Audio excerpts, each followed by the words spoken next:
প্রত্যন্ত অঞ্চলের পরিষ্কার পরিচ্ছন্ন এবং সাদাসিধা হোটেলের সৌন্দর্য এতটাই নৈসর্গিক যে যে কেউ এটার প্রশংসা করতে বাধ্য হবে। বাইরে থেকে দেখলে হয়তো মনে হবে এটি অন্য সাধারণ হোটেলগুলোর মতোই, কিন্তু ভেতরে পা রাখলেই বোঝা যায় এর মাঝে আছে এক বিশেষ প্রশান্তি, এক সহজ অথচ মনোরম আমেজ। ভোরবেলায় যখন সূর্যের নরম আলো পুকুরের জলে ঝিলিক দেয়, তখনই শুরু হয় এই হোটেলের প্রাণচঞ্চল। চুলায় ভাজা হয় গরম রুটি এবং তার পাশেই ফুটতে থাকে ডাউল ভাজির হাঁড়ি, যা থেকে ভেসে আসে চমৎকার এক ঘ্রাণ। স্থানীয় কৃষক, দিনমজুর থেকে শুরু করে পথচারীরা সবাই ভিড় জমায় এই হোটেলে। গরম রুটি ও ডাউল ভাজির সহজ সরল স্বাদ যেন তাদের দিনের শুরুটা আনন্দে ভরে দেয়। কিন্তু এই হোটেলের সবচেয়ে বড় আকর্ষণ হলো এর পাশের বড় পুকুরটি। হোটেলের বারান্দা ঘেঁষে থাকা এই পুকুরের জলে রোদ পড়লে যেন সোনালি ঝিলিক খেলে যায়, আর তাতে ভাসমান মাছ নড়াচড়া দেখতে দেখতে খাওয়ার মধ্যে মিশে যায় এক অনন্য রকম শান্তি।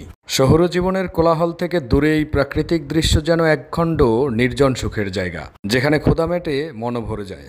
পরিচ্ছন্ন ও সিমসাম এই হোটেলের অভ্যন্তরীণটিও বেশ মনোগ্রাহী। ভেতরেই রয়েছে কাঠের টুল এবং সেই সাথে রয়েছে টেবিল, যেগুলো একদম সাদাসিধে কিন্তু পরিষ্কার। ছোট্ট এই বাজারে মানুষের আনাগোনা তেমন বেশি না হলেও সকালে এই হোটেলেই জমে ওঠে এক প্রাণবন্ত দৃশ্য।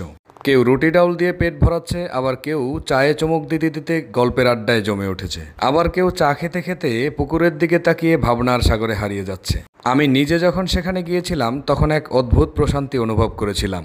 হোটেলের নিচে পুকুরের শীতল হাওয়া আর চারপাশে নির্জনতার মাঝে ডাউল রুটির প্রতিটা যেন অমৃত স্বাদ লেগেছিল।